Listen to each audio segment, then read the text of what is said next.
Good morning, and welcome back to Daily Dhamma, a letter to our children.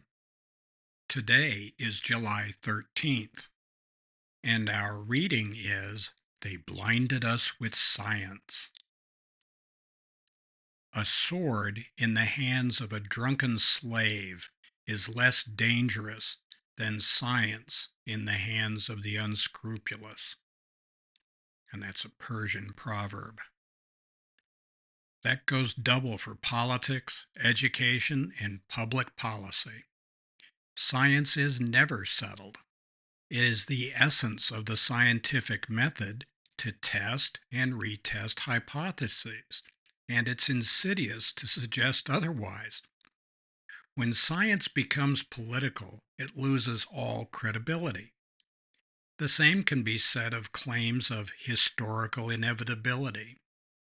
In both cases, one party is attempting to close the books on a debate. The noble ones say, not for sure.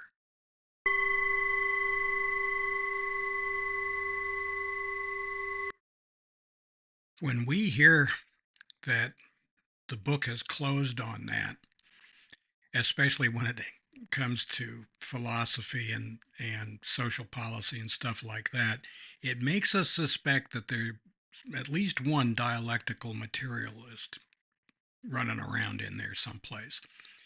This idea of inevitability, that the current of history is on our side, and that we're going to march on our a road of bones on our way to the ultimate victory above everybody else.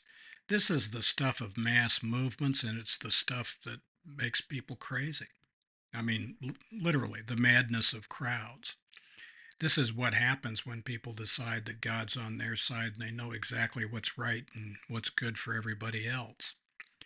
This is a dangerous place to be. Those Persians, they knew a thing or two about this. And the abuse of science is something to behold. We hear today that mathematics is racist, that there is there's intersectionality comes into all of this stuff. This is the kind of claptrap that is cooked up in the pressure cookers of universities, where people are protected from being fired for having cockamamie ideas. That's a mistake. We shouldn't be doing that either. Anyway, that's just our opinion. The noble ones do say not for sure. Our theme for July is effort, and kids and students, we would urge you to realize it takes a little bit of effort to find the truth, but it's well worth your time. So, one of the things about right effort, one of the questions we have to ask is effort directed at what?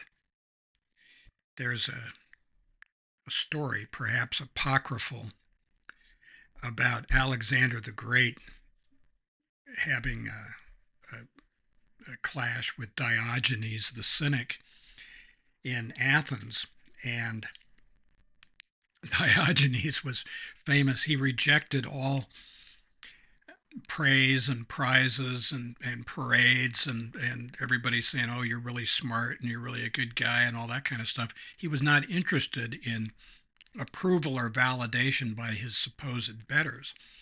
And there's a classic novel written about Alexander the Great called The Virtues of War.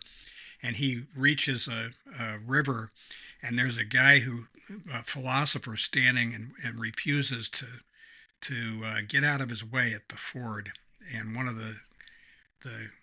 Alexander's guys says, "What have you ever done?" He said, the philosopher says, "I have conquered the need to conquer the world." Ooh, that's going to leave a mark.